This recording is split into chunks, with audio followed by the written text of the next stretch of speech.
We are less than a minute away from the main event in Philadelphia tonight, the unprecedented debate between Vice President Kamala Harris and former President Donald Trump. The candidates inside the National Constitution Center right now getting ready to take their places on stage. I'm Anderson Cooper. This is CNN's special coverage of Debate Night in America. And I'm Jake Tapper in the great city of Philadelphia. Former President Trump and current Vice President Harris are about to meet face-to-face for the very first time.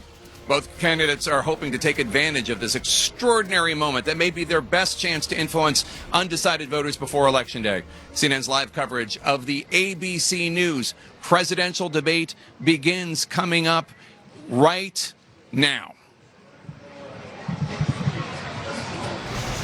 Tonight, the high-stakes showdown here in Philadelphia between Vice President Kamala Harris and former President Donald Trump.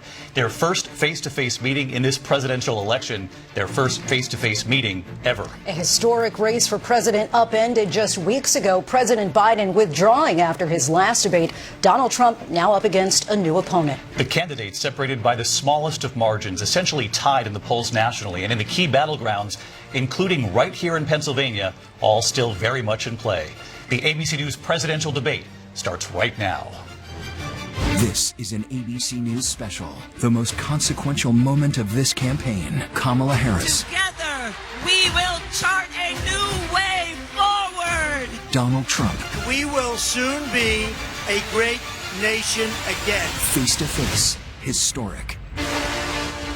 The ABC News presidential debate. Here now, David Muir and Lindsay Davis. Good evening, I'm David Muir, and thank you for joining us for tonight's ABC News presidential debate. We want to welcome viewers watching on ABC and around the world tonight. Vice President Kamala Harris and President Donald Trump are just moments away from taking the stage in this unprecedented race for president. And I'm Lindsay Davis. Tonight's meeting could be the most consequential event of their campaigns, with Election Day now less than 2 months away. For Vice President Kamala Harris, this is her first debate since President Biden withdrew from the race on July 21st. Of course, that decision followed his debate against President Donald Trump in June. Since then, this race has taken on an entirely new dynamic. And that brings us to the rules of tonight's debate. 90 minutes with 2 commercial breaks. No topics or questions have been shared with the campaigns. The candidates will have 2 minutes to answer questions, and this is the clock. That's what they'll be seeing. 2 minutes for rebuttals and 1 minute for follow-ups, clarifications, or responses. Their microphones will only be turned on when it's their turn to speak. No pre-written notes allowed. There is no audience here tonight in this hall at the National Constitution Center. This is an intimate setting for 2 candidates who have never met. President Trump won the coin toss. He chose to deliver the final closing statement of the evening. Vice President Harris selected the podium to the right. So let's now welcome the candidates to the stage. Vice President Kamala Harris and President Donald Trump.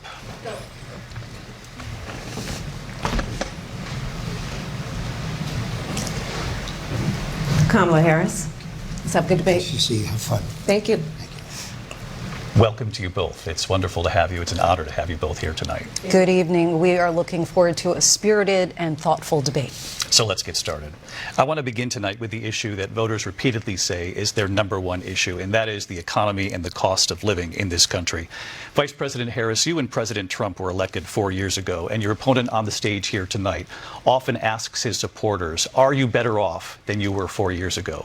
When it comes to the economy, do you believe Americans are better off than they were 4 years ago? So I was raised as a middle-class kid, and I am actually the only person on this stage who has a plan that is about lifting up the middle class and working people of America. I believe in the ambition, the aspirations, the dreams of the American people. And that is why I imagine and have actually a plan to build what I call an opportunity economy. Because here's the thing. We know that we have a shortage of homes and housing, and the cost of housing is too expensive for far too many people. We know that young families need support to raise their children, and I intend on extending a tax cut for those families of $6,000, which is the largest child tax credit that we have given in a long time, so that those young families can afford to buy a crib, buy a car seat, buy clothes for their children. My passion. One of them is small businesses. My mother raised my sister and me, but there was a woman who helped raise us. We call her our second mother. She was a small business owner. I love our small businesses. My plan is to give a $50,000 tax deduction to start-up small businesses, knowing they are part of the backbone of America's economy. My opponent, on the other hand, his plan is to do what he has done before, which is to provide a tax cut for billionaires and big corporations, which will result in $5 trillion to America's deficit. My opponent has a plan that I call the Trump's sales tax, which would be a 20% tax on everyday goods that you rely on to get through the month. Economists have said that Trump sales tax would actually result for middle-class families in about $4,000 more a year because of his policies and his ideas about what should be the backs of middle-class people paying for tax cuts for billionaires. President Trump, I'll give you 2 minutes. First of all, I have no sales tax. That's an incorrect statement. She knows that. We're doing tariffs on other countries. Other countries are going to finally, after 75 years, pay us back for all that we've done for the world. And the tariff will be substantial in some cases. I took in billions and billions of dollars, as you know, from China. In fact, they never took the tariff off because there was so much money they can't. It would totally destroy everything that they've set out to do. They're taking in billions of dollars from China and other places. They've left the tariffs on. When I had it, I had tariffs, and yet I had no inflation. Look, we've had a terrible economy because inflation which is really known as a country buster. It breaks up countries. We have inflation like very few people have ever seen before, probably the worst in our nation's history. We were at 21%, but that's being generous because many things are 50, 60, 70, and 80% higher than they were just a few years ago.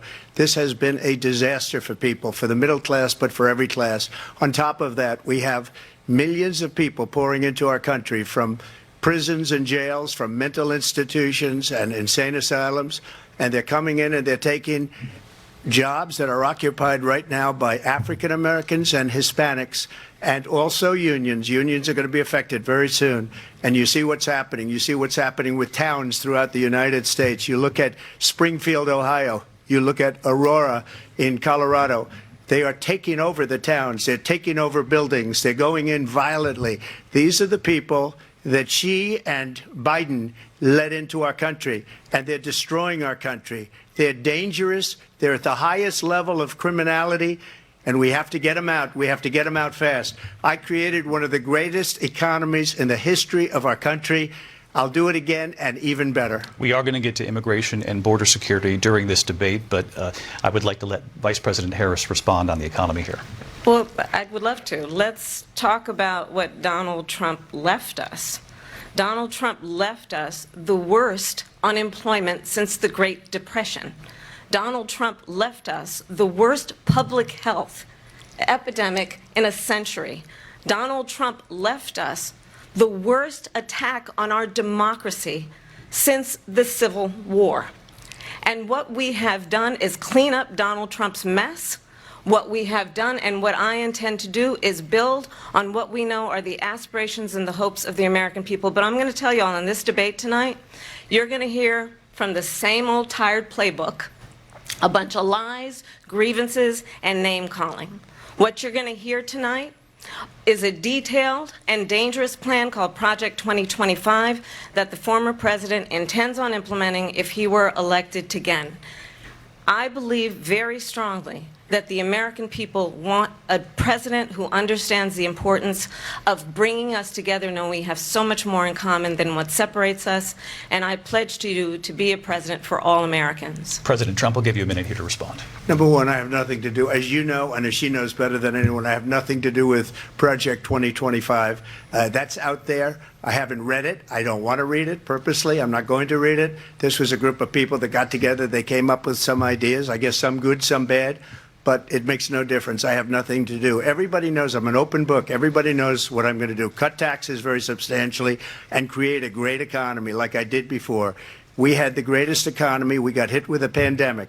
And the pandemic was not since 1917, where 100 million people died, has there been anything like it. We did a phenomenal job with the pandemic. We handed them over a country where the economy and where the stock market was higher than it was before the pandemic came in.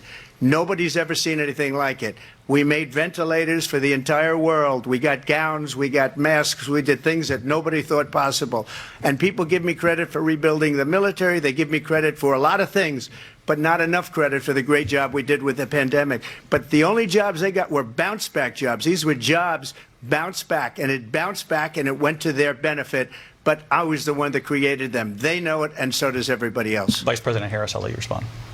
So Donald Trump has no plan for you. And when you look at his economic plan, it's all about tax breaks for the richest people. I am offering what I describe as an opportunity economy, and the best economists in our country, if not the world, have reviewed our relative plans for the future of America. What Goldman Sachs has said is that Donald Trump's plan would make the economy worse. Mine would strengthen the economy. What the Wharton School has said is Donald Trump's plan would actually explode the deficit. 16 Nobel laureates have described his economic plan as something that would increase inflation and by the middle of next year would invite a recession. You just have to look at where we are and where we stand on the issues. And I'd invite you to know that Donald Trump actually has no plan for you because he is more interested in defending himself than he is in looking out for you. It's just a soundbite. They gave her that to say. Look, I went to the Wharton School of Finance, and many of those professors, the top professors, think my plan is a brilliant plan. It's a great plan. It's a plan that's going to bring up our worth, our value as a country. It's going to make people want to be able to go and work and create jobs and create a lot of good, solid money for our country. And just to finish off, she doesn't have a plan. She copied Biden's plan. And it's like 4 sentences, like run, spot, run. 4 sentences that are just, oh, we'll try and lower taxes. She doesn't have a plan. Take a look at her plan. She doesn't have a plan. Mr. President, I do want to drill down on something you both brought up. The Vice President brought up your tariffs. You responded, and let's drill down on this, because your plan is what she calls is essentially a national sales tax. Your proposal calls for tariffs, as you pointed out here, on foreign imports across the board. You recently said that you might double your plan, imposing tariffs up to 20% on goods coming into this country. As you know, many economists say that with tariffs at that level, costs are then passed on to the consumer. Vice President Harris has argued it'll mean higher prices on gas, food, clothing, medication, arguing it costs the typical family nearly $4,000 a year. Do you believe Americans can afford higher prices because of tariffs? They're not going to have higher prices. What's going to have, and who's going to have higher prices, is China and all of the countries that have been ripping us off for years. I was the only president ever. China was paying us hundreds of billions of dollars, and so were other countries. And, you know, if she doesn't like them, they should have gone out and they should have immediately cut the tariffs. But those tariffs are there 3.5 years now under their administration. We are going to take in billions of dollars, hundreds of billions of dollars. I had no inflation, virtually no inflation. They had the highest inflation perhaps in the history of our country, because I've never seen a worse period of time. People can't go out and buy cereal or bacon or eggs or anything else.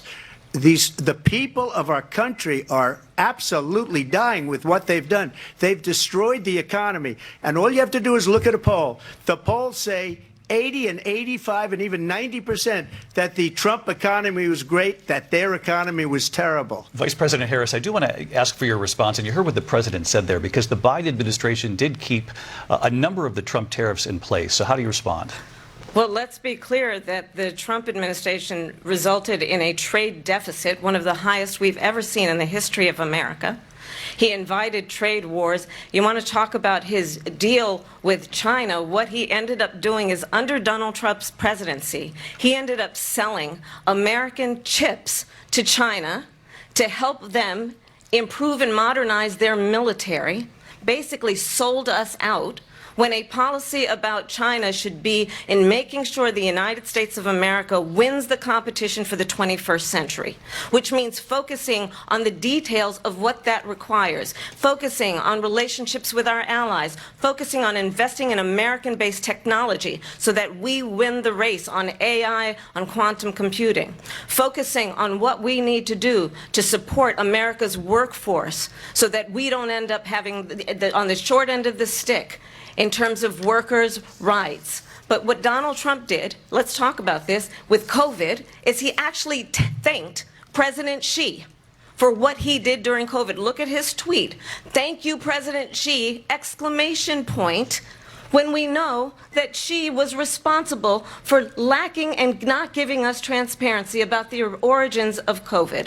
President Trump, I'll let you respond. First of all, they bought their chips from Taiwan. We hardly make chips anymore because of philosophies like they have and policies like they have. I don't say her because she has no policy.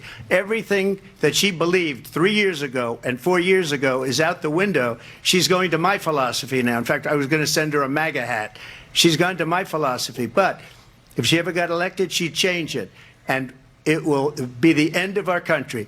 She's a Marxist. Everybody knows she's a Marxist. Her father's a Marxist professor in economics, and he taught her well.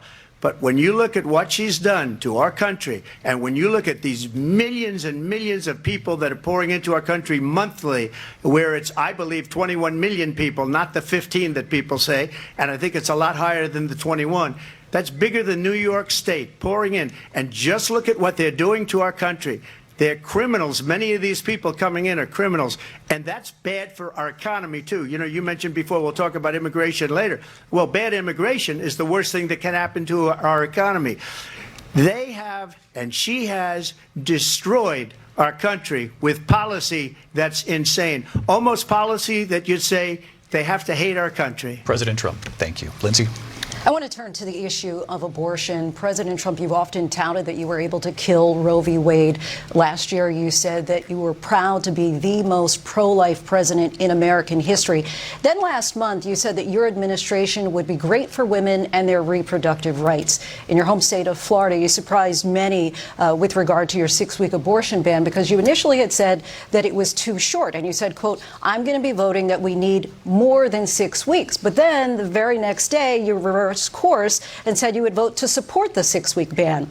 Vice President Harris says that women shouldn't trust you on the issue of abortion because you've changed your position so many times. Therefore, why should they trust you? Well, the reason I'm doing that vote is because the plan is, as you know, the vote is, they have abortion in the 9th month.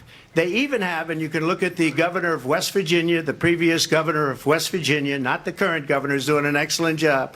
But the governor before, he said the baby will be born and we will decide what to do with the baby. In other words, we'll execute the baby. And that's why I did that, because that predominates, because they're radical. The Democrats are radical in that. And her vice presidential pick, which I think was a horrible pick, by the way, for our country, because he is really out of it.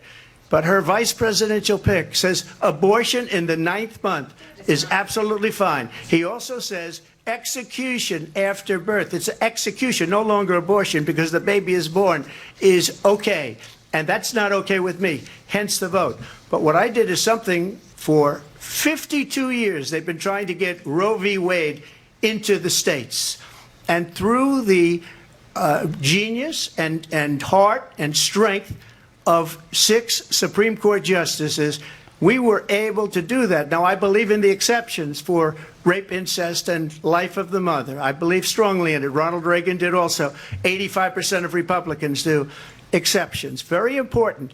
But we were able to get it, and now states are voting on it. And for the first time, you're going to see, look, this is an issue that's torn our country apart for 52 years.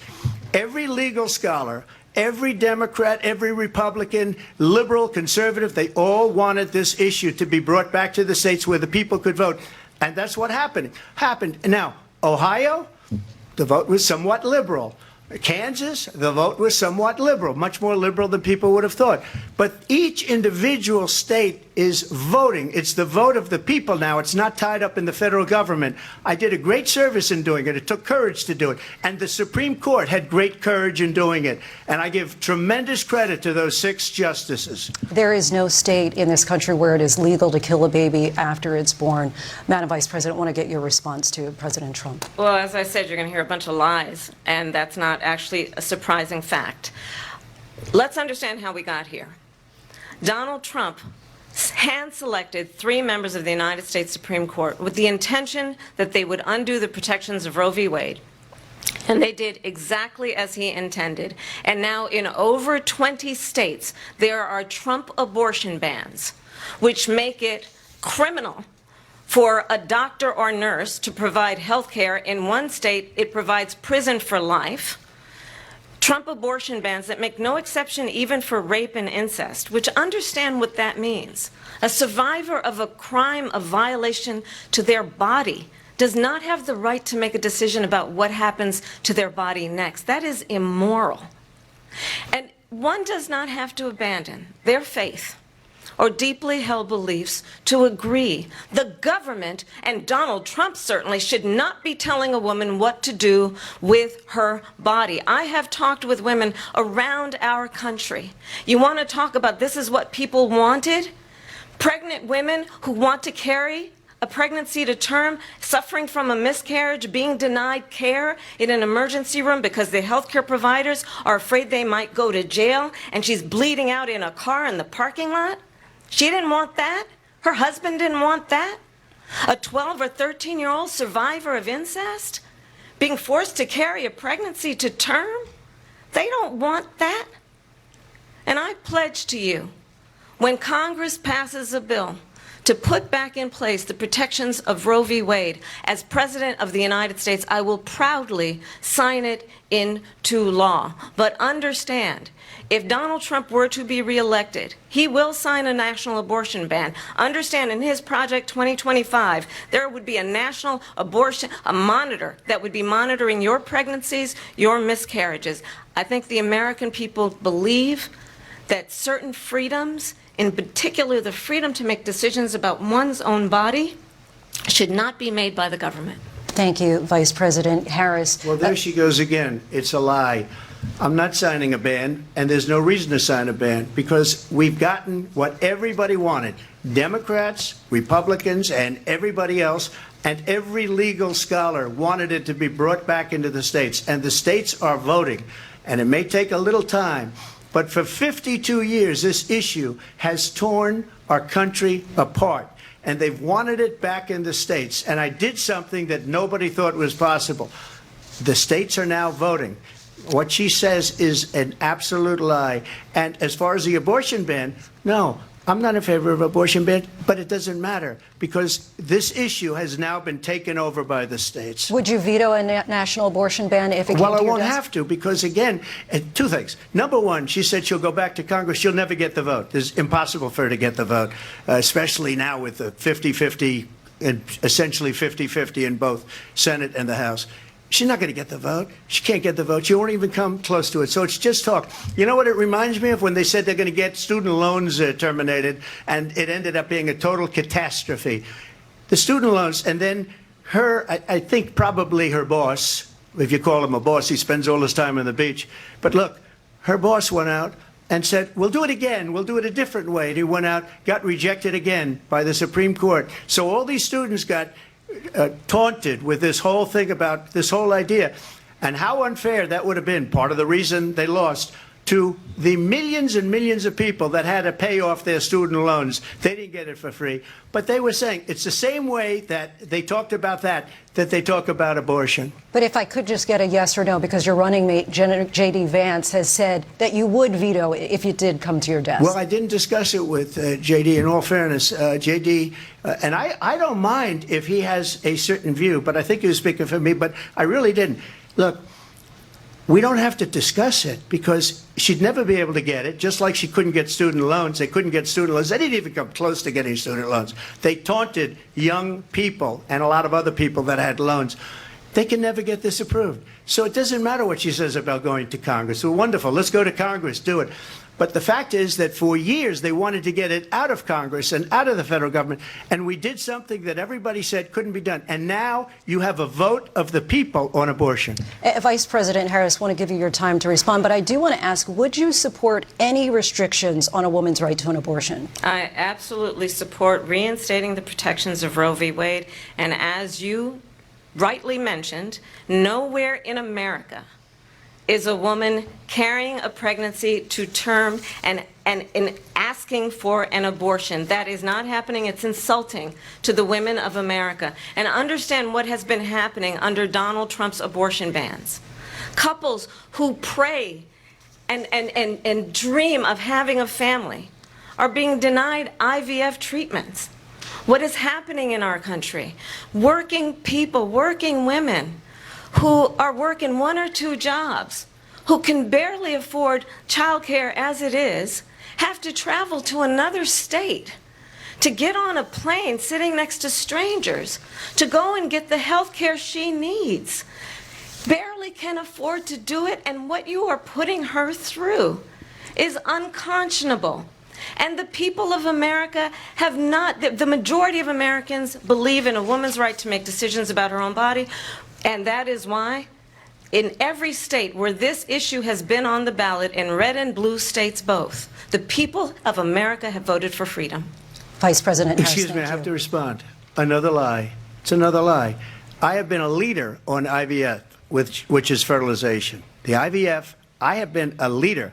In fact, when they got a very negative decision on IVF from the Alabama courts, I saw the people of Alabama and the legislature 2 days later voted it in. I've been a leader on it. They know that, and everybody else knows it.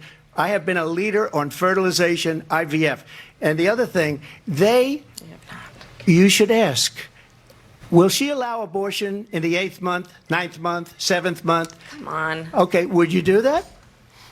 Why don't you ask her that question? Why don't you answer That's the problem. question? Would you because veto? Under Roe v. Answer Wade, the question. Would you veto? You could do abortions in the 7th month, the 8th month, the 9th month, not true. and probably after birth. Just look at the governor, former governor of Virginia. The governor of Virginia said we put the baby aside and then we determine what we want to do with the baby. President Trump, thank you. We're going to turn now to immigration and border security. We know it's an issue that's important to Republicans, Democrats, voters across the board in this country. Vice President Harris, you were tasked by President Biden with getting to the root causes of migration from Central America.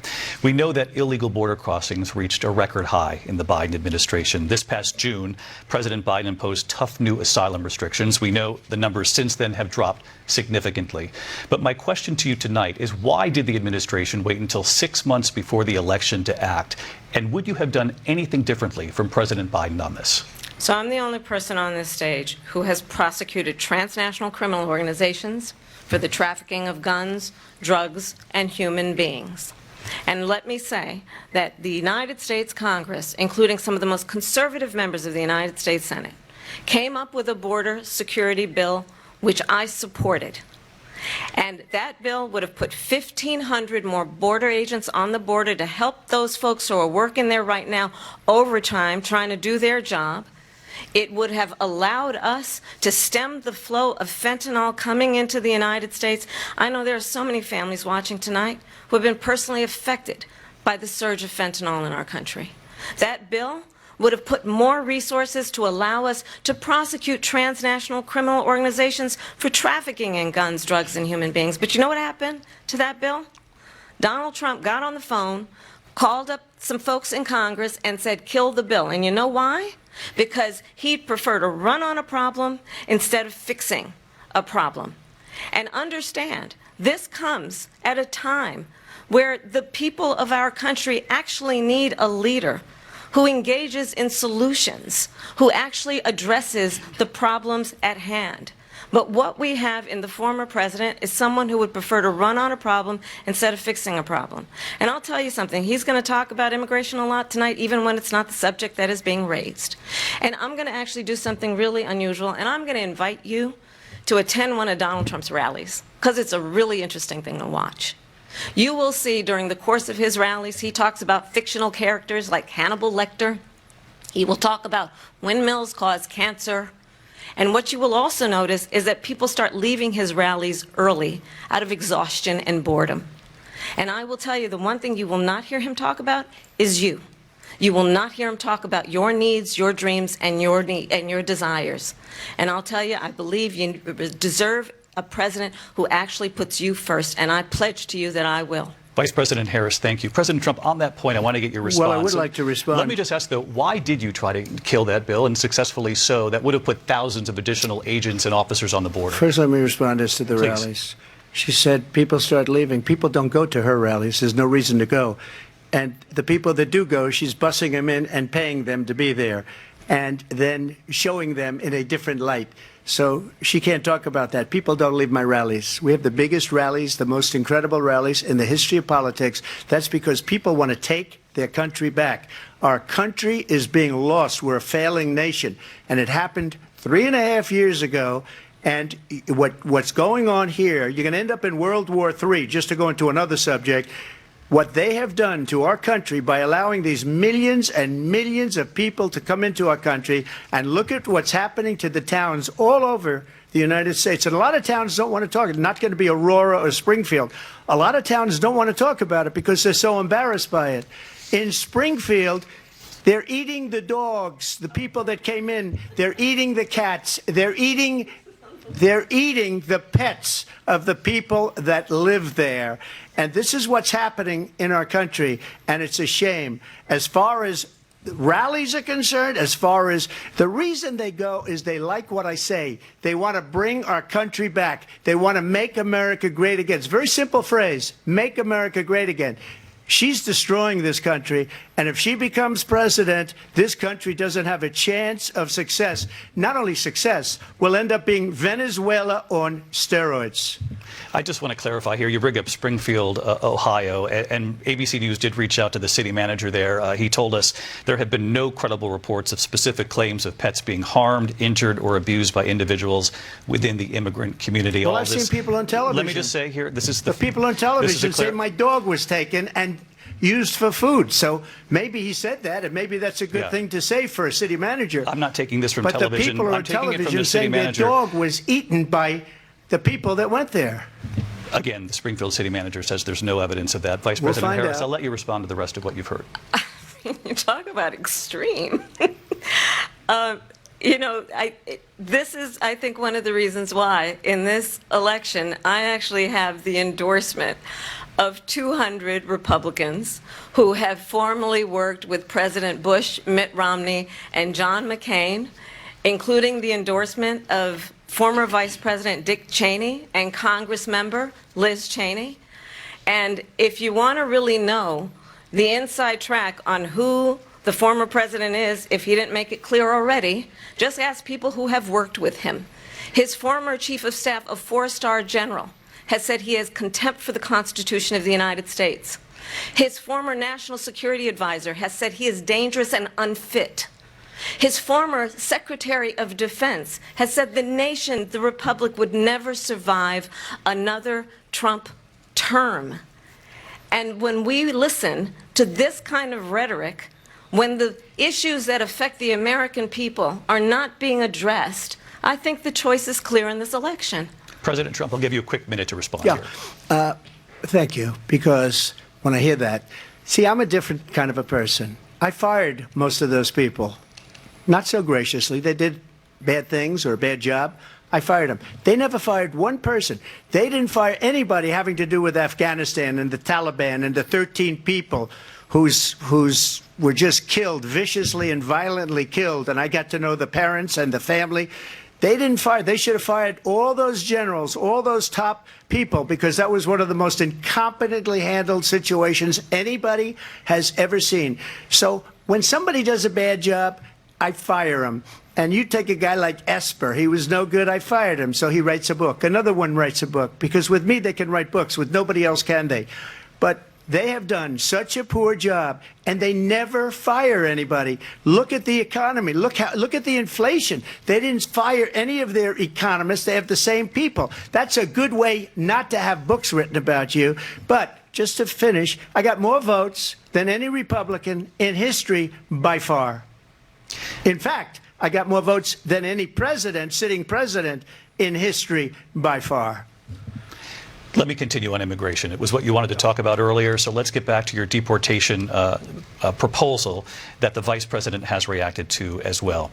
President Trump, you call this the largest domestic deportation operation in the history of our country. You say you would use the National Guard. You say if things get out of control, you'd have no problem using the U.S. military. Police, yes. You also said you would use local police. How would you deport 11 million undocumented immigrants? I know you believe that number is much higher. Take us through this. What does this look like? Will authorities be going door to door in this country? Yeah, it is much higher because of them. They allowed criminals, many millions of criminals. They allowed terrorists. They allowed common street criminals. They allowed people to come in, drug dealers, to come into our country. And they're now in the United States and told by their countries like Venezuela, don't ever come back or we're going to kill you. Do you know that crime in Venezuela and crime in countries all over the world is way down? You know why? Because they've taken their criminals off the street and they've given them to her to put into our country. And this will be one of the greatest mistakes in history for them to allow. And I think they probably did it because they think they're going to get votes, but it's not worth it because they're destroying the fabric of our country by what they've done. There's never been anything done like this at all. They've destroyed the fabric of our country. Millions of people let in. And all over the world, crime is down. All over the world except here. Crime here is up and through the roof. Despite their fraudulent statements that they made, crime in this country is through the roof. And we have a new form of crime. It's called migrant crime. And it's happening at levels that nobody thought possible. President Trump, as you know, the FBI says overall violent crime is actually coming down in this country. But Vice Excuse me, President the Harris, FBI they were defrauding statements. They didn't include the worst cities. They didn't include the cities with the worst crime. It was a fraud. Just like their number of 818,000 jobs that they said they created turned out to be a fraud. President Trump, thank you. I'll let you respond, Vice President Harris. Well, I think this is so rich. Coming from someone who has been prosecuted for national security crimes, economic crimes, election interference, has been found liable for sexual assault, and his next big court appearance is in November at his own criminal sentencing. And let's be clear, where each person stands on the issue of what is important about respect for the rule of law and respect for law enforcement. The former vice president called for defunding federal law enforcement, 45,000 agents, get this, on the day after he was arraigned on 34 felony counts. So let's talk about what is important in this race. It is important that we move forward, that we turn the page on this same old tired rhetoric and address the needs of the American people, address what we need to do about the housing shortage, which I have a plan for, address what we must do to support our small businesses, address bringing down the price of groceries. But frankly, the American people are exhausted with this same old tired playbook. Vice President Harris, thank you. Excuse me. Every one of those cases was started by them against their political opponent. And I'm winning most of them, and I will win the rest on appeal. And you saw that with the decision that came down just recently from the Supreme Court. I'm winning most of them. But those are cases, it's called weaponization. Never happened in this country. They weaponized the Justice Department. Every one of those cases was involved with the DOJ, from Atlanta and Fani Willis to the Attorney General of New York and the DA in New York. Every one of those cases. And then they say, oh, he's a criminal. They're the ones that made them go after me. By the way, Joe Biden was found essentially guilty on the documents case. And what happened in my documents case? They said, oh, that's the toughest of them all. A complete and total victory. 2 months ago, it was thrown out. It's weaponization, and they used it, and it's never happened in this country. They used it to try and win an election. They're fake cases. President Trump, thank you. A really quick response here, Vice President Harris, on this notion of weaponization of the Justice Department. Well, let's talk about extreme and understand the context in which this election in 2024 is taking place. The United States Supreme Court recently ruled that the former president would essentially be immune from any misconduct if he were to enter the White House again. Understand, this is someone who has openly said he would terminate, I'm quoting, terminate the Constitution of the United States, that he would weaponize the Department of Justice against his political enemies. Someone who has openly expressed disdain for members of our military. Understand what it would mean if Donald Trump were back in the White House with no guardrails, because certainly we know now the court won't stop him. We know J.D. Vance is not going to stop him. It's up to the American people.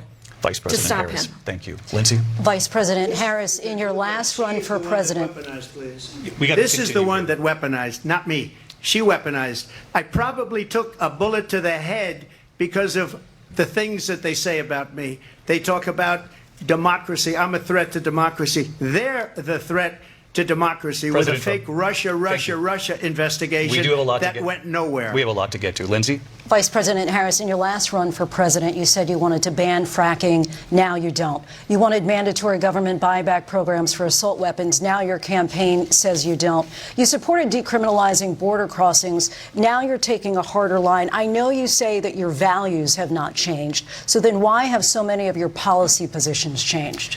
So my values have not changed, and I'm going to discuss every one of the, at least every point that you've made. But in particular, let's talk about fracking because we're here in Pennsylvania. I made that very clear in 2020. I will not ban fracking. I have not banned fracking as Vice President of the United States, and in fact, I was the tie-breaking vote on the Inflation Reduction Act, which opened new leases for fracking.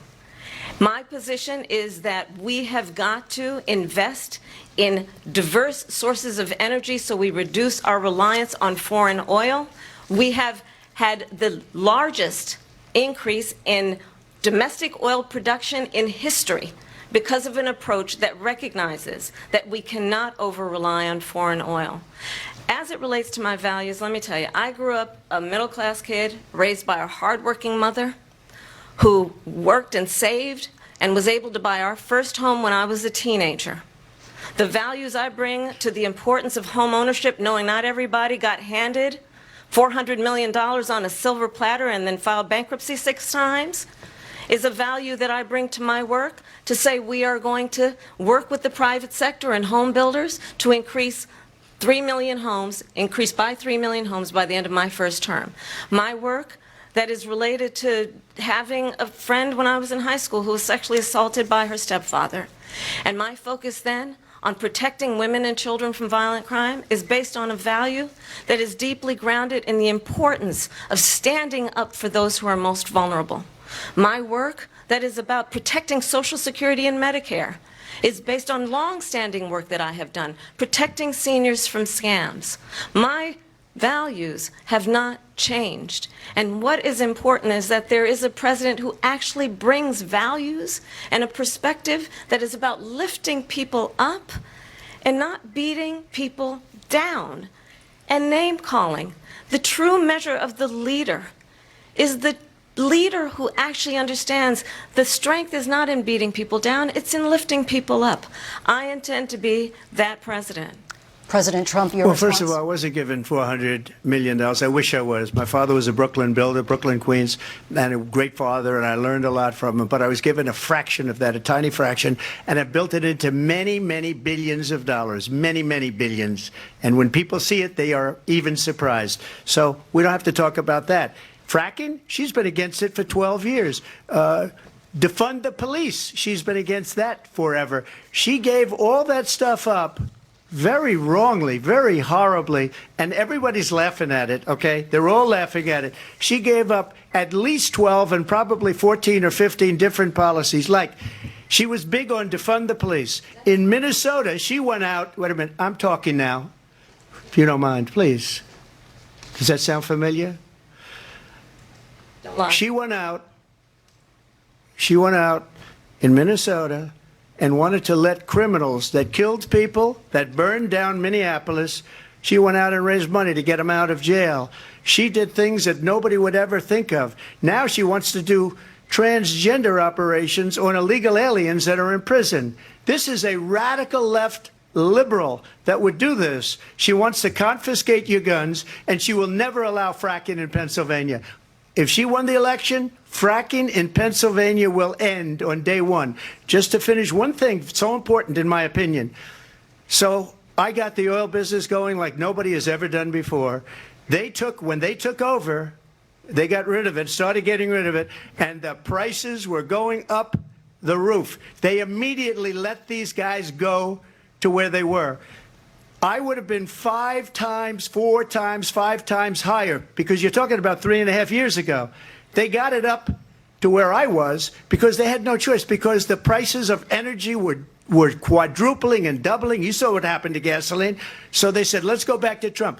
But if she won the election, the day after that election, they'll go back to destroying our country, and oil will be dead, fossil fuel will be dead, we'll go back to windmills, and we'll go back to solar, where they need a whole desert to get some energy to come out of it. You ever see a solar plant? By the way, I'm a big fan of solar, but they take 400, 500 acres of desert President soil. Trump, we have a These lot are of not good issues things that we for the have to get to. environment, We're as she out of time. understands. Thank you. Lindsay, thank you. We have an election in just 56 days. And I want to talk about the peaceful transfer of power, which, of course, we all know is a cornerstone of our democracy, and the role of a president in a moment of crisis. Mr. President, on January 6th, you told your supporters to march to the Capitol. You said you would be right there with them. The country and the world saw what played out at the Capitol that day, the officers coming under attack. Aides in the West Wing say you watched it unfold on television off the Oval Office. You did send out tweets, but it was more than 2 hours before you sent out that video message telling your supporters to go home. Is there anything you regret about what you did on that day? You just said a thing that isn't covered. Peacefully and patriotically, I said during my speech, not later on. Peacefully and patriotically. And nobody on the other side was killed. Ashley Babbitt was shot by an out-of-control police officer that should have never, ever shot her. It's a disgrace. But we didn't do this group of people that have been treated so badly. I ask, what about all the people that are pouring into our country and killing people that she allowed to pour in? She was the border czar, remember that. She was the border czar. She doesn't want to be called the border czar because she's embarrassed by the border. In fact, she said at the beginning, well, I'm surprised you're not talking about the border yet. That's because she knows what a bad job they've done. What about those people? When are they going to be prosecuted? When are these people from countries all over the world, not just South America? They're coming in from all over the world, David, all over the world. And crime rates are down all over the world because of it. But let me just ask you, David, when are those people going to be prosecuted? When are the people that burned down Minneapolis going to be prosecuted? Or in Seattle? They went into Seattle. They took over a big percentage of the city of Seattle. When are those people going to be prosecuted? But let me just ask you. You might ask her that question. You were the president. You were watching it unfold on television. It's a very simple question as we move forward toward another election. Is there anything you regret about what you did on that day? Yes, sir. I had nothing to do with that other than they asked me to make a speech. I showed up for a speech. I said, I think it's going to be big. I went to Nancy Pelosi and the mayor of Washington, D.C., and the mayor put it back in writing, as you know. I said, you know, this is going to be a very big rally or whatever you want to call it. And again, it wasn't done by me. It was done by others. I said, I'd like to give you 10,000 National Guard or soldiers. They rejected me. Nancy Pelosi rejected me. It was just 2 weeks ago. Her daughter has a tape of her saying she is fully responsible for what happened. They want to get rid of that tape. It would have never happened if Nancy Pelosi and the mayor of Washington did their jobs. I wasn't responsible for security. Nancy Pelosi was responsible. She didn't do her job. The question was about you as president, not about former Speaker Pelosi, but I do want Vice President Harris to respond here. I was at the Capitol on January 6th. I was the vice president-elect. I was also an acting senator. I was there. And on that day, the President of the United States incited a violent mob to attack our nation's capital, to desecrate our nation's capital. On that day, 140 law enforcement officers were injured, and some died. And understand, the former president has been indicted and impeached for exactly that reason. But this is not an isolated situation. Let's remember Charlottesville, where there was a mob of people carrying tiki torches, spewing anti-Semitic hate. And what did the president then at the time say? there were fine people on each side. Let's remember that when it came to the Proud Boys, a militia, the former president said, stand back and stand by. So for everyone watching who remembers what January 6th was, I say we don't have to go back. Let's not go back. We're not going back. It's time to turn the page. And if that was a bridge too far for you, well, there is a place in our campaign for you to stand for country, to stand for our democracy, to stand for rule of law, and to end the chaos, and to end the approach that is about attacking the foundations of our democracy because you don't like the outcome. And be clear on that point.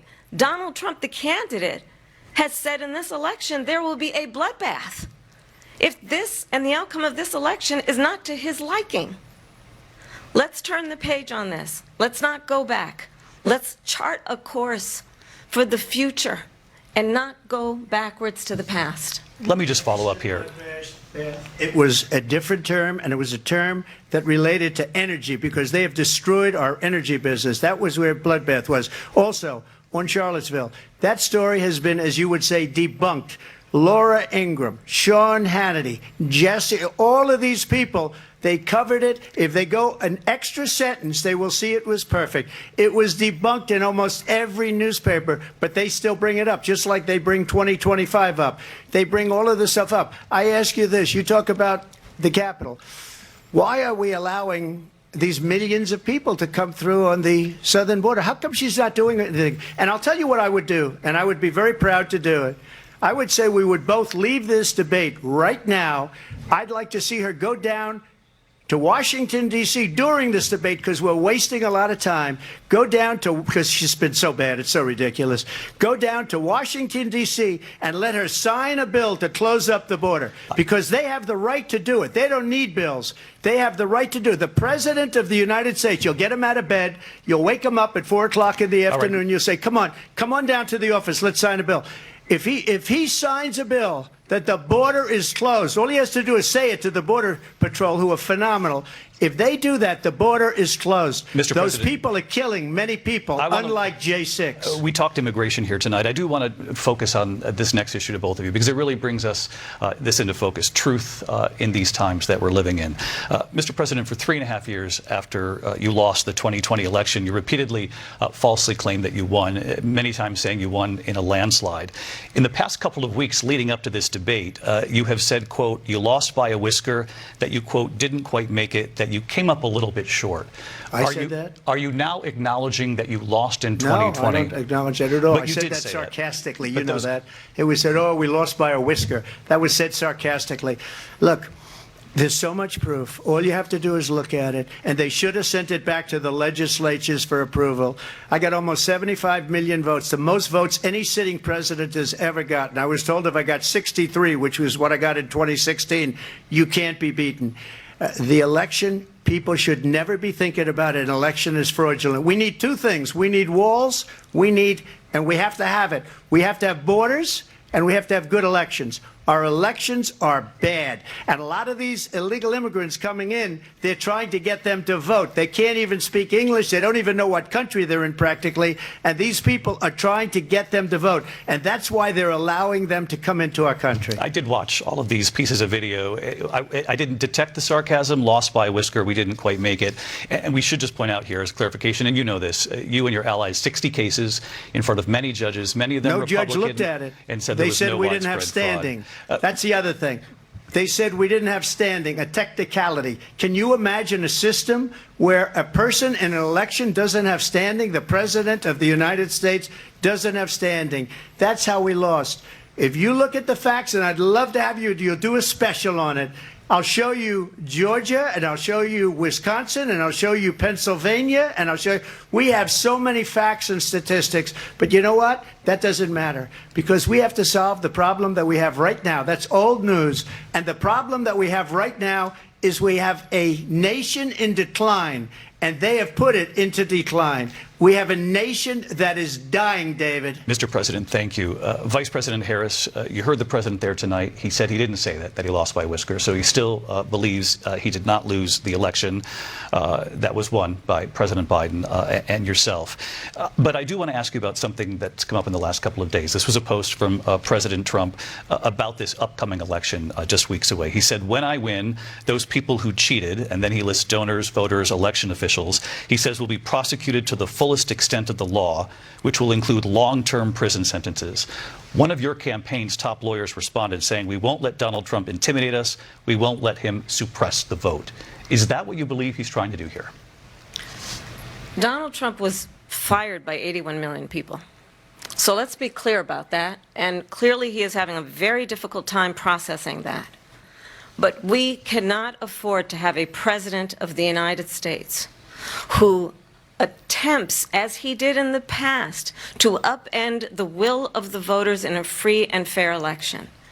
And I'm going to tell you that I have traveled the world as Vice President of the United States, and world leaders are laughing at Donald Trump. I have talked with military leaders, some of whom worked with you, and they say you're a disgrace. And when you then talk in this way in a presidential debate and deny what over and over again are court cases you have lost because you did in fact lose that election, it leads one to believe that perhaps we do not have in the candidate to my right the temperament or the ability to not be confused about fact. That's deeply troubling, and the American people deserve better. I'll give you 1 minute to respond, Mr. President. Let me just say about world leaders. Viktor Orban, one of the most respected men, they call him a strong man. He's a tough person, smart. Prime Minister of Hungary. They said, why is the whole world blowing up? 3 years ago it wasn't. Why is it blowing up? He said, because you need Trump back as president. They were afraid of him. China was afraid, and I don't like to use the word afraid, but I'm just quoting him. China was afraid of him. North Korea was afraid of him. Look at what's going on with North Korea, by the way. He said Russia was afraid of him. I ended the Nord Stream 2 pipeline, and Biden put it back on day one, but he ended the XL pipeline. The XL pipeline in our country, he ended that. But he let the Russians build a pipeline going all over Europe and heading into Germany, the biggest pipeline in the world. Look, Viktor Orban said it. He said the most respected, most feared person is Donald Trump. We had no problems when Trump was president, but when this weak, pathetic man that you saw at a debate just a few months ago, that if he weren't in that debate, he'd be running instead of her. She got no votes. He got 14 million votes. What you did, you talk about a threat to democracy. He got 14 million votes, and they threw him out of office. And you know what? I'll give you a little secret. He hates her. He can't stand her. But he got 14 million votes. They threw him out. She got 0 votes. And when she ran, she was the first one to leave because she failed. And now she's running. I don't understand it, but I'm okay with it because your time is I think up. we're going to do very well. We've got a lot more to get to. Turning now to the Israel-Hamas war and the hostages who are still being held, Americans among them. Vice President Harris, in December, you said, quote, Israel has a right to defend itself, but you added, quote, it matters how, saying international humanitarian law must be respected. Israel must do more to protect innocent civilians. You said that 9 months ago. Now an estimated 40,000 Palestinians are dead. Nearly 100 hostages remain. Just last week, Prime Minister Benjamin Netanyahu said there's not a deal in the making. President Biden has not been able to break through the stalemate. How would you do it?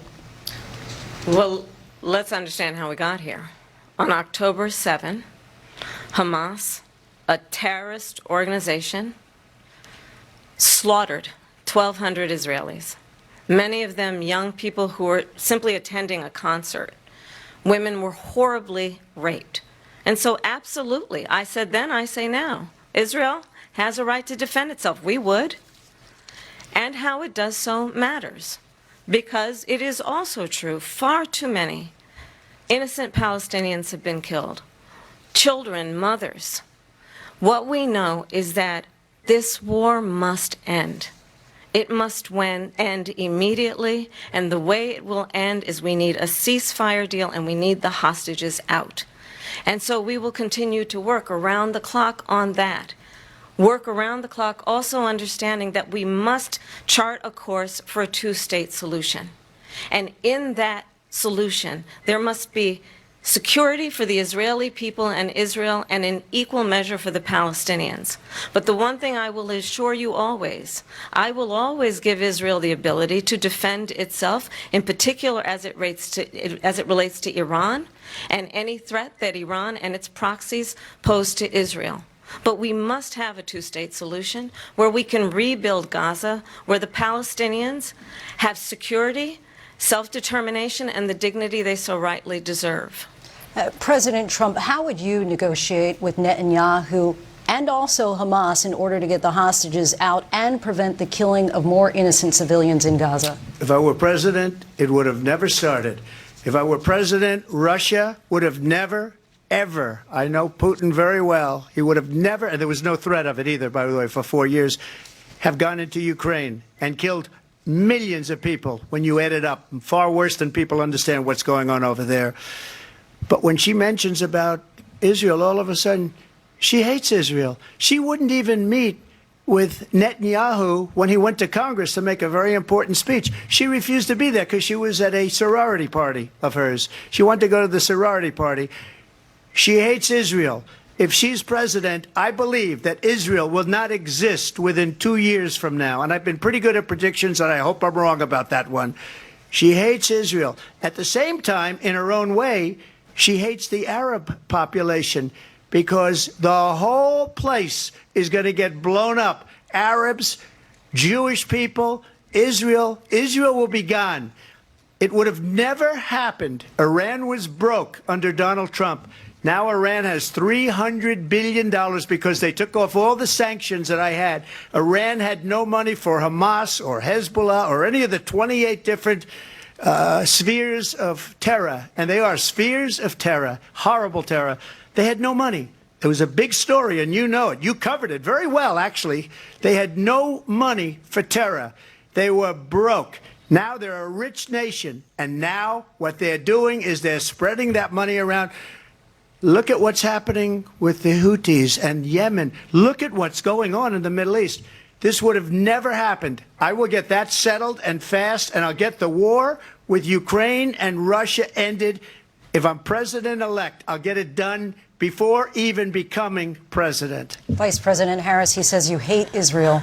That's absolutely not true. I have my entire career and life supported Israel and the Israeli people. He knows that. He's trying to, again, divide and distract from the reality, which is it is very well known that Donald Trump is weak and wrong on national security and foreign policy. It is well known that he admires dictators, wants to be a dictator on day one, according to himself. It is well known that he said of Putin that he can do whatever the hell he wants and go into Ukraine. It is well known that he said when Russia went into Ukraine, it was brilliant.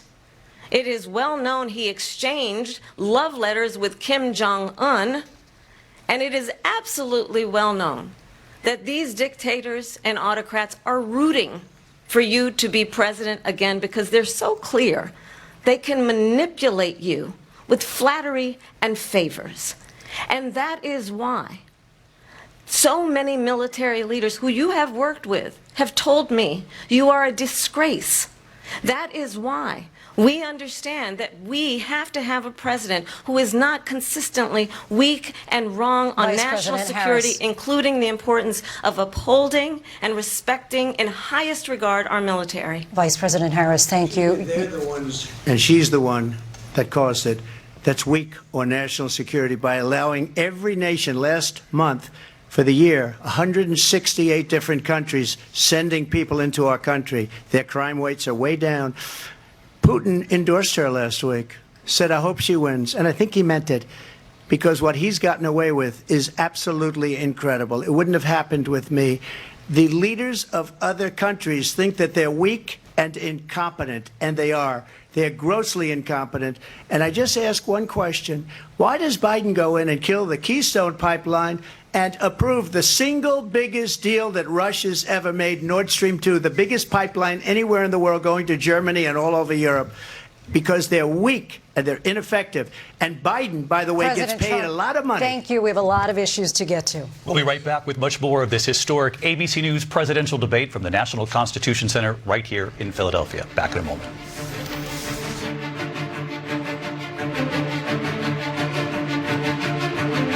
The ABC News presidential debate will continue after this.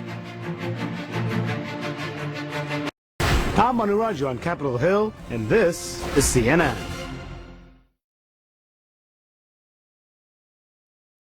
The position of the Biden administration that we must defend Ukraine from Russia, from Vladimir Putin, to defend their sovereignty, their democracy, that it's in America's best interest to do so. Arguing that if Putin wins, he may be emboldened to move even further into other countries.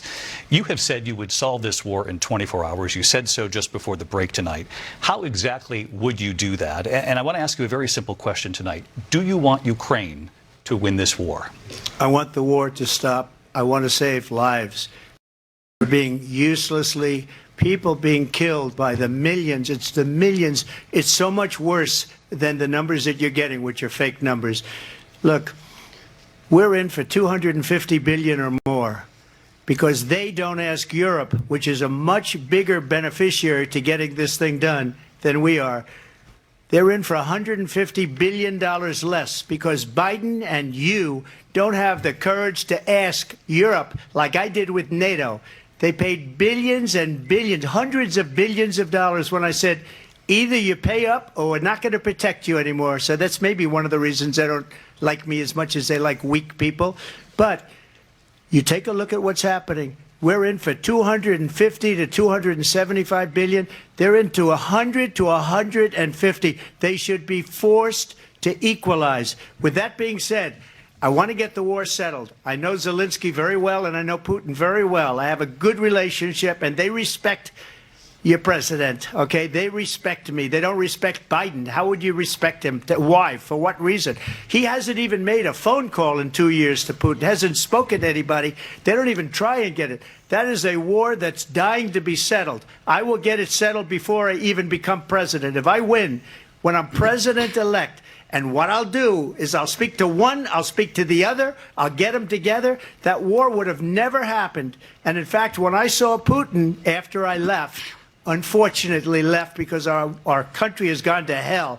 But after I left, when I saw him building up soldiers, he did it after I left, I said, oh, he must be negotiating. It must be a good, strong point of negotiation. Well, it wasn't, because Biden had no idea how to talk to him. He had no idea how to stop it. And now you have millions of people dead, and it's only getting worse, and it could lead to World War III. Don't kid yourself, David. We're playing with World War III, and we have a president that we don't even know if he's... Where is our president? We don't even know if he's a president. And just to clarify they here... They threw him out of a campaign like a dog. We don't even know. Is he our president? But we have a president, Mr. President, that doesn't know he's alive. Your time is up. Just to clarify in the question, do you believe it's in the U.S. best interest for Ukraine to win this war, yes or no? I think it's the U.S. best interest to get this war finished and just get it done. All right. Negotiate a deal, because we have to stop all of these human lives from being destroyed. I want to take this to Vice President Harris. I want to get your thoughts on support for Ukraine in this moment, but also, as Commander-in-Chief, if elected, how would you deal with Vladimir Putin, and would it be any different from what we're seeing from President Biden? Well, first of all, it's important to remind the former president you're not running against Joe Biden, you're running against me. I believe the reason that Donald Trump says that this war would be over within 24 hours is because he would just give it up.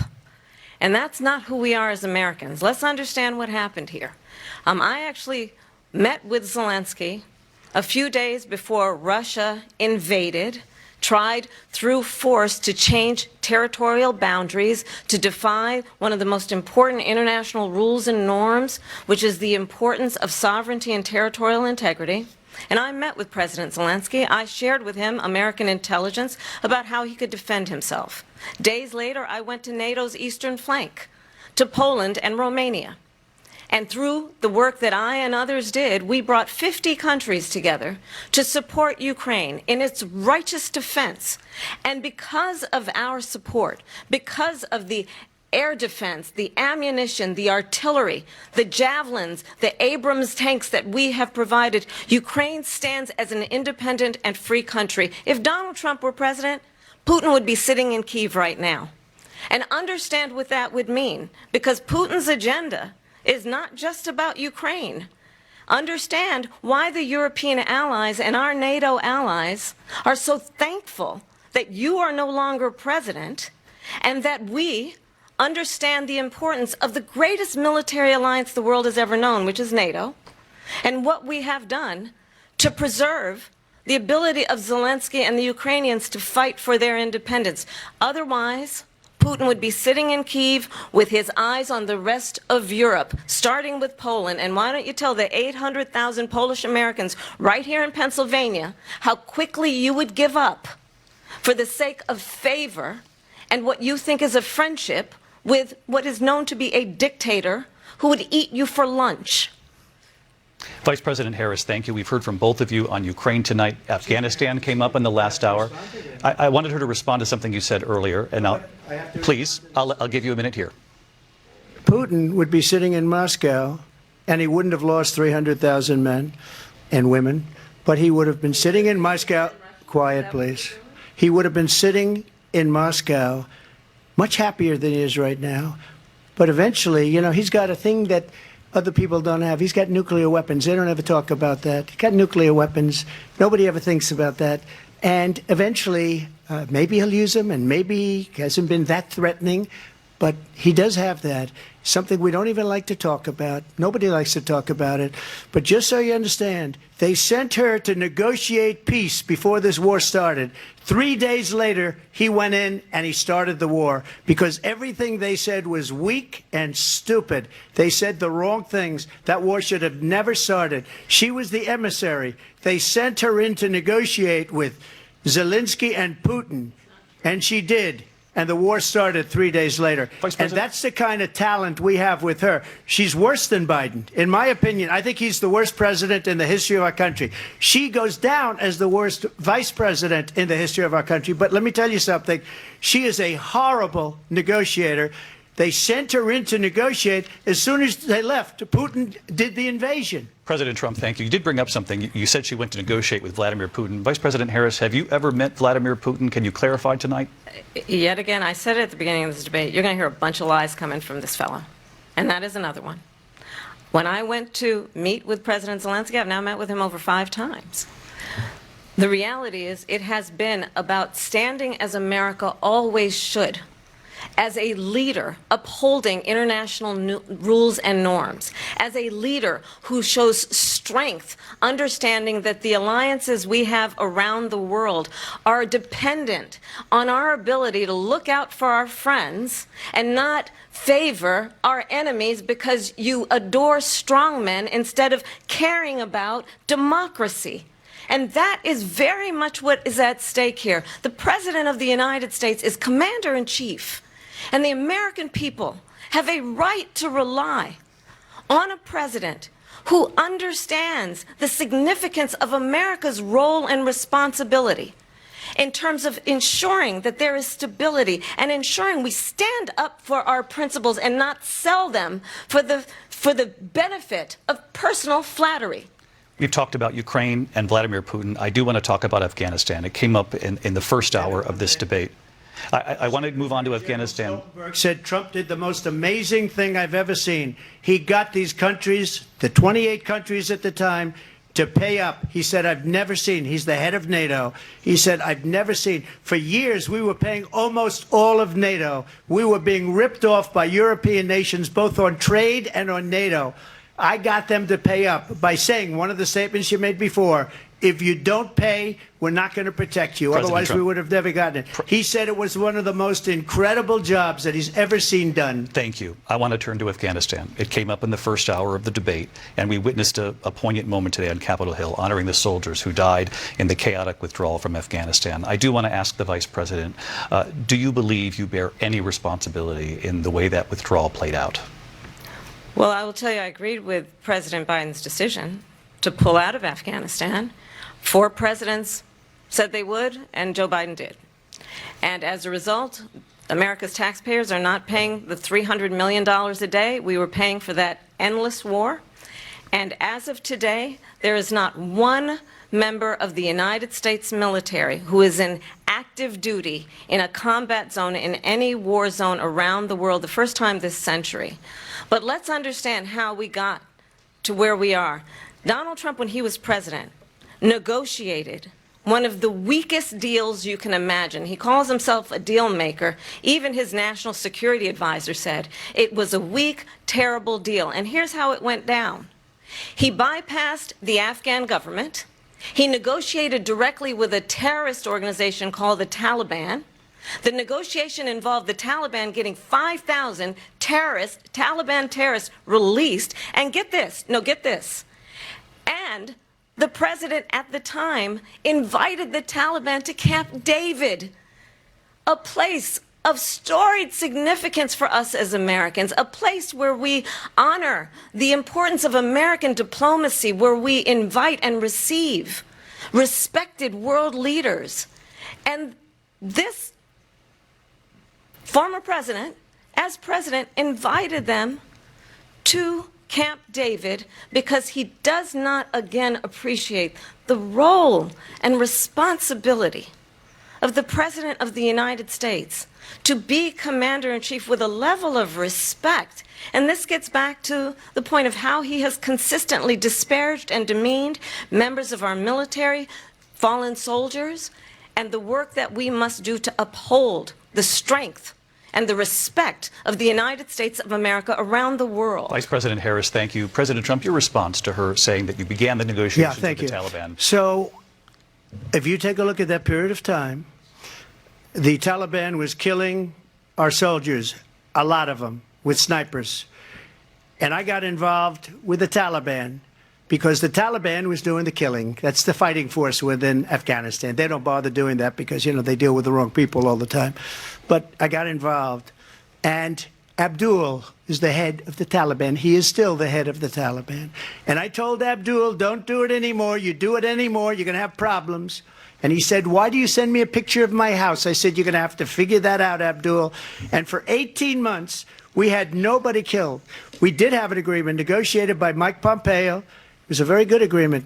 The reason it was good, it was we were getting out. We would have been out faster than them, but we wouldn't have lost the soldiers. We wouldn't have left many Americans behind, and we wouldn't have left $85 billion worth of brand new, beautiful military equipment behind. And just to finish, they blew it. The agreement said you have to do this, and they didn't do it. They didn't do it. The agreement was terminated by us because they didn't do what they were supposed to do. I want to move on. And these people did the worst withdrawal and, in my opinion, the most embarrassing moment in the history of our country. And by the way, that's why Russia attacked Ukraine, because they saw how incompetent she and her boss are. President Trump, thank you. I want to move on now to race and politics in this country. Mr. President, you recently said of Vice President Harris, quote, I didn't know she was black until a number of years ago when she happened to turn black, and now she wants to be known as black. I want to ask a bigger picture question here tonight.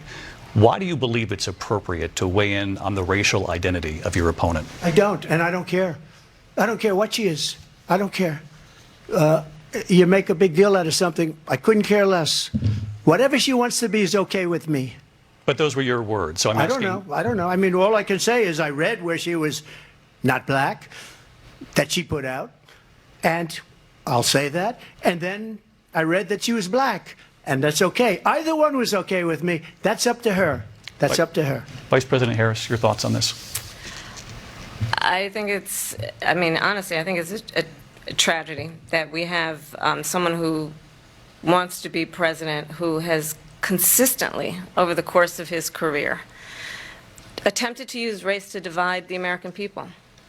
You know, I do believe that the vast majority of us know that we have so much more in common than what separates us, and we don't want this kind of approach that is just constantly trying to divide us, and especially by race. And let's remember how Donald Trump started. He was land, he owned buildings, and he was investigated because he refused to rent property to black families. Let's remember, this is the same individual who took out a full-page ad in the New York Times calling for the execution of 5 young black and Latino boys who were innocent, the Central Park 5.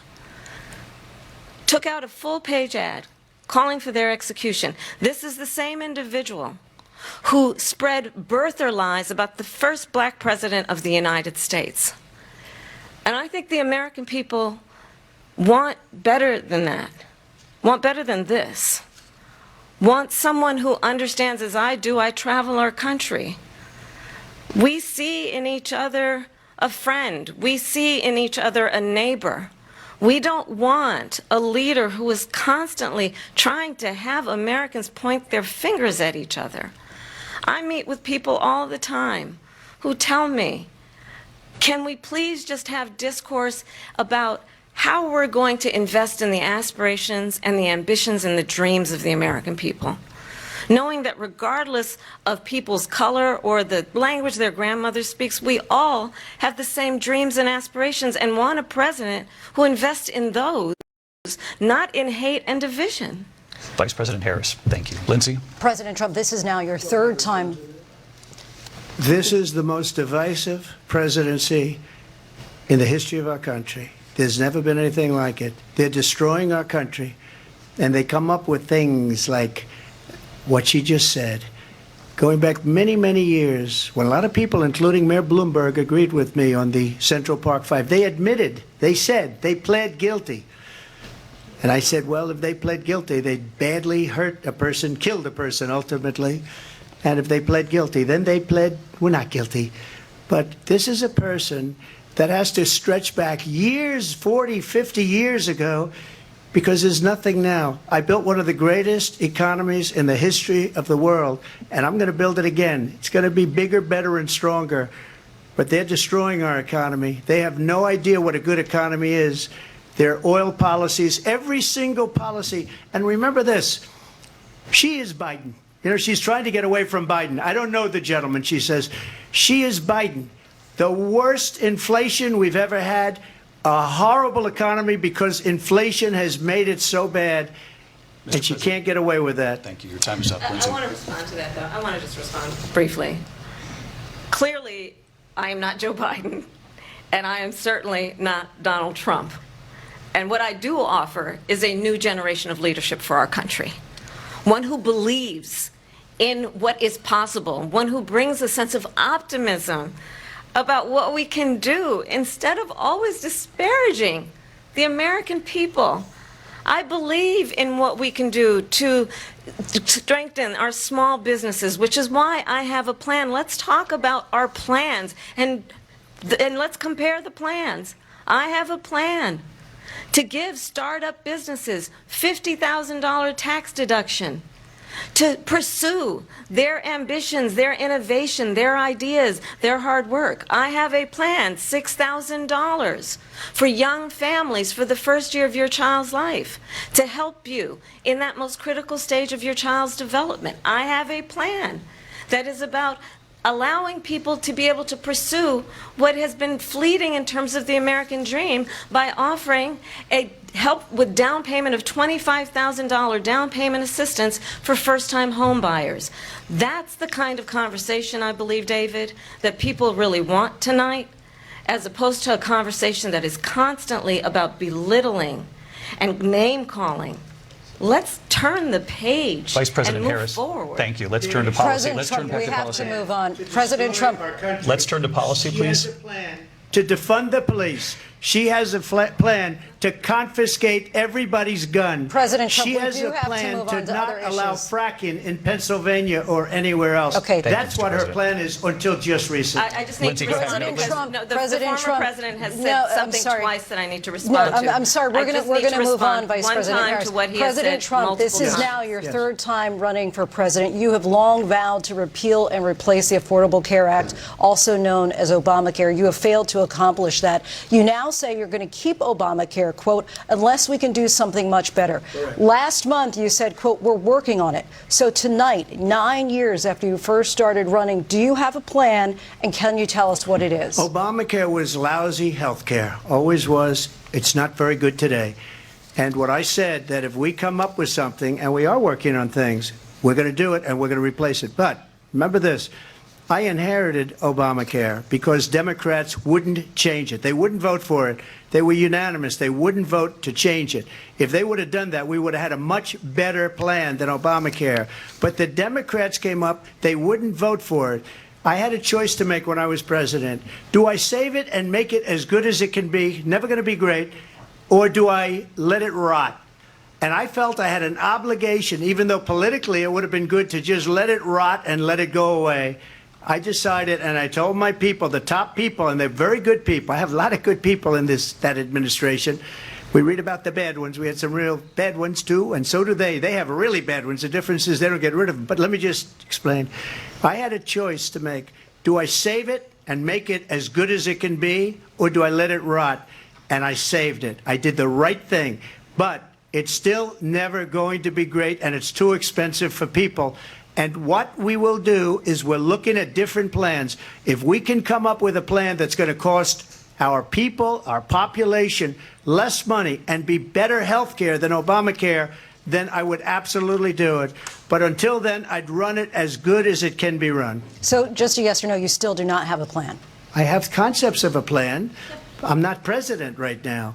But if we come up with something, I would only change it if we come up with something that's better and less expensive. And there are concepts and options we have to do that. And you'll be hearing about it in the not-too-distant future. Vice President Harris, in 2017, you supported Bernie Sanders' proposal to do away with private insurance and create a government-run health care system. 2 years later, you proposed a plan that included a private insurance option. What is your plan today? Well, first of all, I absolutely support, and over the last 4 years as vice president, private health care options. But what we need to do is maintain and grow the Affordable Care Act. But I'll get to that, Lindsay. I just need to respond to a previous point that the former president has made. I've made very clear my position on fracking. And then this business about taking everyone's guns away. Tim Walz and I are both gun owners. We're not taking anybody's guns away. So stop with the continuous lying about this stuff. As it relates to the Affordable Care Act, understand, just look at the history to know where people stand. When Donald Trump was president, 60 times he tried to get rid of the Affordable Care Act. 60 times. I was a senator at the time when I will never forget the early morning hours when it was up for a vote in the United States Senate. And the late, great John McCain, who you have disparaged as being, you don't like him, you said, at the time because he got caught. He was an American hero. The late, great John McCain, I will never forget that night, walked onto the Senate floor and said, no, you don't. No, you don't. No, you don't get rid of the Affordable Care Act. You have no plan. And what the Affordable Care Act has done is eliminate the ability of insurance companies to deny people with pre-existing conditions. I don't have to tell the people watching tonight, you remember what that was like? Remember when an insurance company could deny if a child had asthma, if someone was a breast cancer survivor, if a grandparent had diabetes? And thankfully, as I've been vice president, and we over the last 4 years have strengthened the Affordable Care Act, we have allowed for the first time Medicare to negotiate drug prices on behalf of you, the American people. Donald Trump said he was going to allow Medicare to negotiate drug prices. He never did. We did. And now we have capped the cost of insulin at $35 a month. Since I've been vice president, we have capped the cost of prescription medication for seniors at $2,000 a year. And when I am president, we will do that for all people, understanding that the value I bring to this is that access to health care should be a right and not just a privilege of those who can afford it. And the plan has to be to strengthen the Affordable Care Act, not get rid of it, pass this prologue in terms of where Donald Trump stands on that. I want to move to an issue that's important for a She lot made a mistake.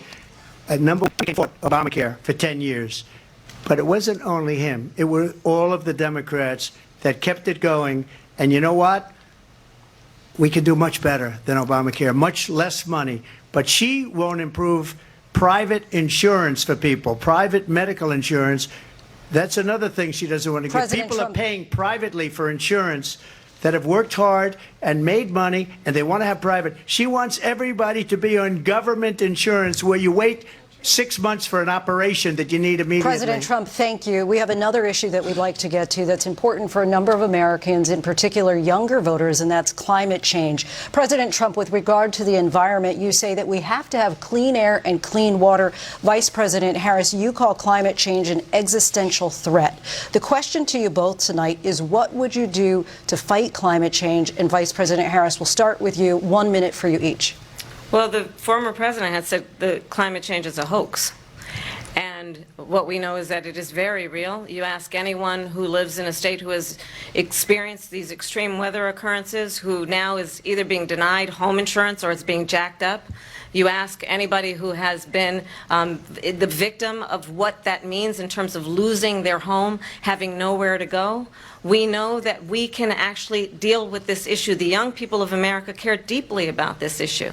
And I am proud that as Vice President over the last 4 years, we have invested $1 trillion in a clean energy economy, while we have also increased domestic gas production to historic levels. We have created over 800,000 new manufacturing jobs while I have been Vice President.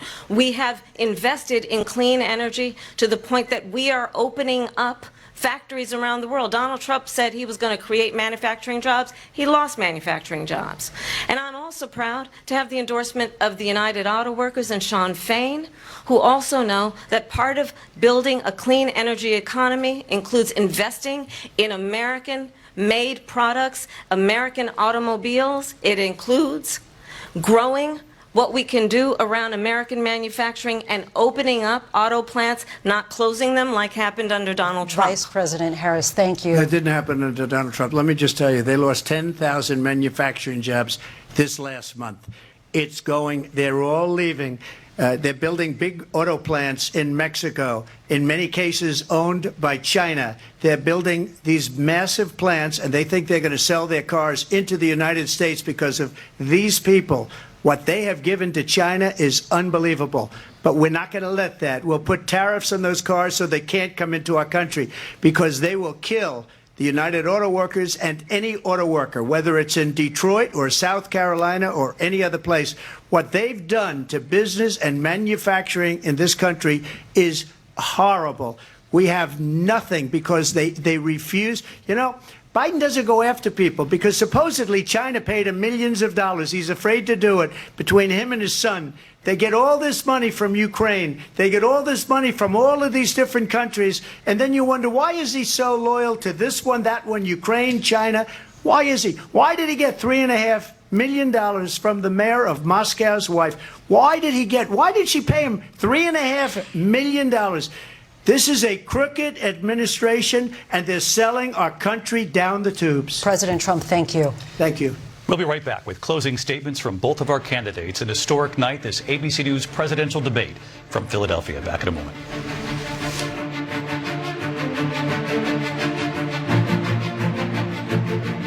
The ABC News presidential debate will continue after this. This is CNN. Live from the National Constitution Center in Philadelphia, Pennsylvania. Here again, David Muir and Lindsay Davis. Welcome back tonight. The time has come for closing statements, and Vice President Harris, we begin with you. So I think you've heard tonight two very different visions for our country. One that is focused on the future, and the other that is focused on the past, and an attempt to take us backward. But we're not going back. And I do believe that the American people know we all have so much more in common than what separates us. And we can chart a new way forward.